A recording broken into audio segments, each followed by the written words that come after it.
All right, so episode 6 of RWBY. They're in the Emerald Forest, as the title of the episode, Emerald Forest.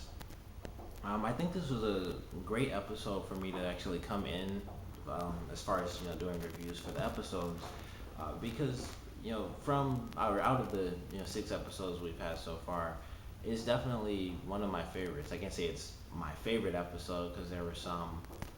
I think the second or third episode might be my favorite just because of, Jaune, really, because they were some of my favorite parts. But this episode, it added a lot to the universe of the series, and that's why I appreciated it. And also, it was an action based episode, so that was cool too. But I always like when, we get good action mixed with, a new part of the world. So, of course, I'll get to that because it was later in the episode, but that's probably the biggest part of the episode for me and most important as far as what I saw today. And with the episode, how it started off was fairly simple. It showed Yang. She was going through the forest, bored because obviously she went through and she hasn't found anyone yet, and I guess no monsters until this episode either. But she's going around. She calls out for Ruby a few times, then she finds the bears, and what they did when she's like, nope. Like I love that part because they had like the sound at the end. I thought that was pretty funny. And then of course, she fights the bears. And one thing that I actually caught that I had noticed, throughout the series, is that her gauntlets, when she's not actually fighting, they're regular gauntlets. And then when she actually gets into fighting, of course, they turn into like, the long, shotgun gauntlets. And it was really interesting to me that because they look like like regular little thin bracelets or gauntlets, and then they kind of transform and all these parts and components come out of them, and it looks really weird that that would happen. But that's like the smallest little thing that really doesn't have any effect to me at all. But it was just something I caught, and just the fact that her gauntlets start off really simple until she goes into fighting was something I hadn't actually paid attention to because they hadn't been fighting, so I hadn't really thought about, she's not fighting right now. Her gauntlets look like this because she hadn't fought. Obviously we haven't seen her fight, since the um, trailer that she had.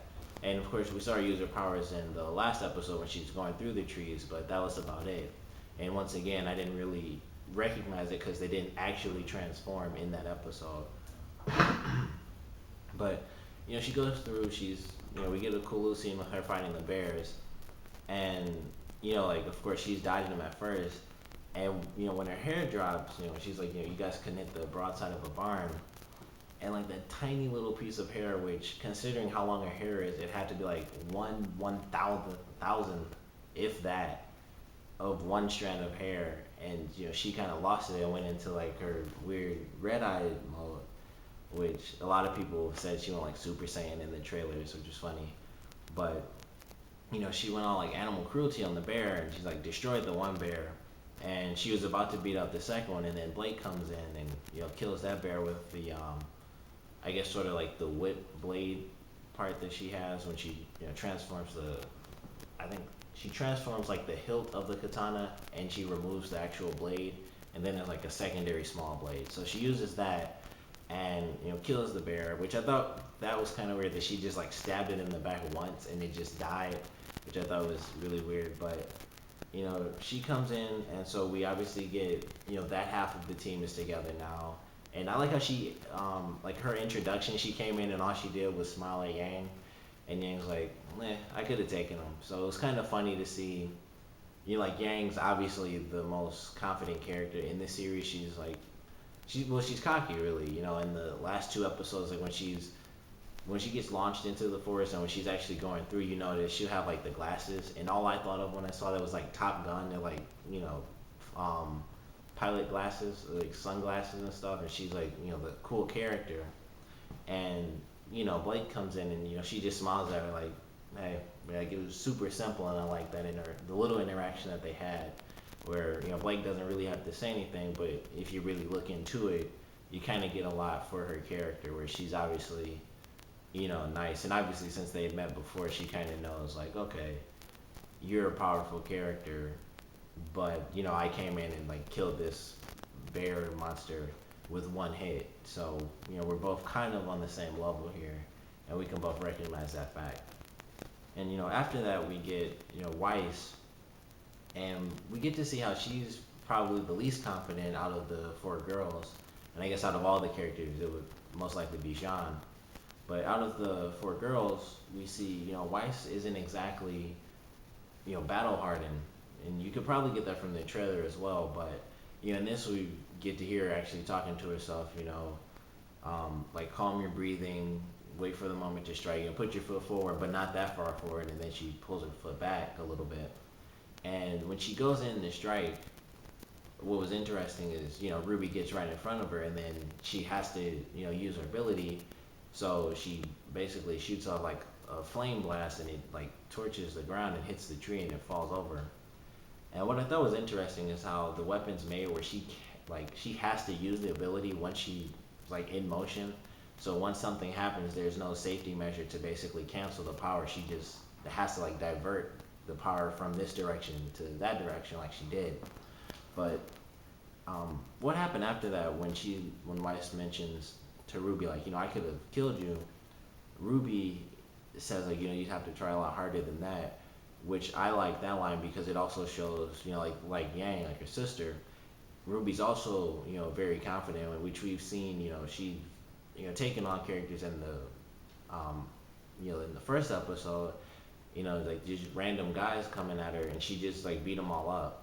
So we see, both of the sisters are pretty confident, and like I said, Blake, we don't really get to see too much aside from the trailer which we've seen. But I like to think she's pretty confident in her abilities too, considering what she did in the trailer and just how she, like I said, took out like a bear monster thing with one hit. So, of all the girls, Weiss is the least confident character, and when she comes in, when she, like I said, she said, I could have killed you, and RWBY's really confident, like she'd have to do a lot more than shoot like fire at her. So I like that line too. And I'm sure we'll get to see, next week their interaction a little bit more. Obviously, they're working together a little bit better. I mean, they're actually fighting together at least. And obviously, RWBY's trying, and Weiss is just like completely distant. Like, you're screwing up stuff, you're messing me up in my fights, and she even said, like, you went out of turn, which I thought was a really proper thing to say compared to what anyone else would do. And like, we're in a battle surrounded by monsters. It's different if it's, us two against one or something like that. But when they're surrounded by monsters, you would think it's pretty much all out war. Everyone, you attack something, I'll attack something. But, she's like, you went out of turn. So I thought that was a really interesting line too. And, after they have their moment, we get Jaune and Pyrrha, who have what I consider the most important moment of the episode, which is the conversation about aura. And of course, Jaune has this funny moment when he gets hit in the face, and then Pyrrha says, "Why didn't you use your aura?" And he's like, "My what?" And when she says, "Your aura," he's like, "Gesundheit." Of course, a good silly line from him. But the explanation we get, I really enjoy because, like I said early on, it's the introduction of something new to the world. And like in the first episode, we really got the explanation of what dust was. We saw it in Weiss's trailer, really, when she's doing like Devil May Cry air hikes and stuff, and she's using her blade with all the elements. But in the first episode, we really got to see, you know, whatever the main villain, whatever he's using it for, it's obviously really powerful. And of course, it's used in all types of weapons, elemental additions to blades and, other types of weapons. I'm sure someone uses it for guns, which I'm sure we'll see in this series, considering how many weapons are like half gun or something like that. But, we get the explanation of aura as well as its introduction, of course. And alongside its explanation, we get, the visual representation of it, because we get to see Li Ren in a fight with I guess, the two-sided snake. And I really enjoyed that most because Li Ren is a side character. And even though, of course, he's going to be with Jaune and Pyrrha later on, and they'll be like the B team to the A team, I guess. He's obviously still a pretty important character, and with his introduction, really only having been, 2 episodes ago, it's cool to see a recently introduced character, get time in the episode like we did last episode and this one with Pyrrha. And I guess the episode before that, when Pyrrha was introduced, they had like her whole history was pretty much explained. So it was really cool to see Lee Ren, do his fight, and he got to use his guns, which are like laser guns, I guess, because a lot of people were commenting about the sound effects. But if you look at it, they're like shooting blue, so I would assume they're like laser pistols or whatever. But we got to see him fight, and we got to see him use aura as Pyrrha was explaining it to Jaune.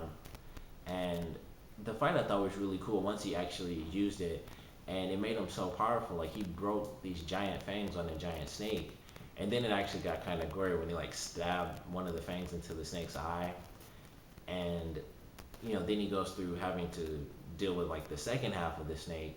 But once he beats that and goes back to the first, he uses it and like blows the snake's head up, which I thought was interesting.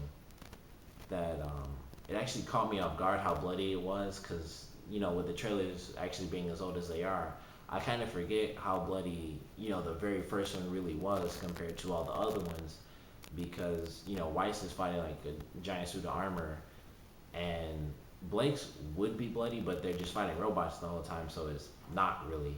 And then Yang's really just like punching and beating up people. So it kind of caught me off guard how bloody the fight actually got and how visceral it was, but I really enjoyed it. And not that it's like necessary for it to be bloody or anything, because obviously the show is amazing without any sort of blood or anything like that. But I'll be interested to see if they really implement what we got to see in the first trailer, which was like when Ruby was basically slicing through a bunch of wolves. So I'm curious to see if we'll get that sort of bloody aspect later on in the series, or even in the next couple episodes as they fight bigger monsters, or just more monsters. But his fight was really cool, and of course, one of my favorite moments, aside from his fight, is the end of Pyrrha's explanation when she actually uses her aura to unlock Jaune's, and we get a pretty big foreshadowing moment when his scar heals and Pyrrha says, you have a lot of aura. That's clearly showing that Jaune's main thing, for anyone who's of course wondering how's he gonna eventually become a powerful character, because the silly character always ends up powerful at some point, because you can't just be completely useless. But we got to see, or at least we got the hint that Jaune will be powerful, because at some point in this series he'll be able to control his aura, and it'll make him really strong. We got to see Lee Ren use it for a couple of seconds really, and he deflected giant fangs from a snake, and like I said, he broke them off. So what could Jaune do if he has a lot of aura? He'll, I assume he'll be like the really strong character, because of course, like I said, he'll eventually get hold of it and control it. He could just be going around like lopping heads off like super easy. I doubt it'll get that bloody, but you know what I mean. Like he could just go around just destroying people, because he'd be so powerful. It would be like a huge, boost to his strength compared to other people, where it'll be like, you know, I guess just to put it in the simplest way, you use aura and you go up like 2 points in strength. He might go up like 10 or 12 points in strength or something like that. So that little foreshadowing hint that we got, I really enjoyed that, just because like I always appreciate story more than fighting, but I do love a good fighting episode. And like I said, this episode I really think it was done very well, because like I said, we got the explanation along with the visualization of it, so I really love that. And the ending of the episode, which was of course really funny, once Lee Ren beats the snakes, Nora like does the really weird noise that clearly I don't think is a sloth. But she hangs from the tree, and he's like, I don't think that's what sloths sound like. And she just like boop, just right on the nose, and that's the end of the episode. It was of course a really funny way to end it. I always love when I see that in any show. I think it's really funny and just silly. But what I caught was how after he says that, and before she actually like hits his nose, he's just looking at her normally, and then she doesn't. He kind of backs up, but he smiles at her. And I feel like that was a really subtle way just to show how close they are as characters, because if you have a friend who's just really silly and they do something really small like that, you'll just smile and think like, this person's just so ridiculous or something silly like that. because you just had a really funny moment with like a great friend of yours. And I thought that was just a nice, like a tiny little way to show it where he's not smiling originally, and she doesn't. He kind of just backs up and he's just like, and he just looks at her, and that's how it ends. But I just love that little small moment. Obviously, when they were introduced, it was clear that they're like best friends. But like I said, I love little subtle hints that we get, things like that. That they're small moments, like seconds long, but they really have a huge showing for who the characters are and their interactions. So overall, the episode, amazing episode. It was our first real action episode. It was really cool. Didn't expect the aura thing to come into play in any way. I thought it was just gonna be more characters met up and they'd fight, and that was pretty much it. But I actually enjoyed this a lot more than what I was expecting. So comment below, let me know what you thought of the episode, and what do you think Sean's gonna do now. Thanks for watching.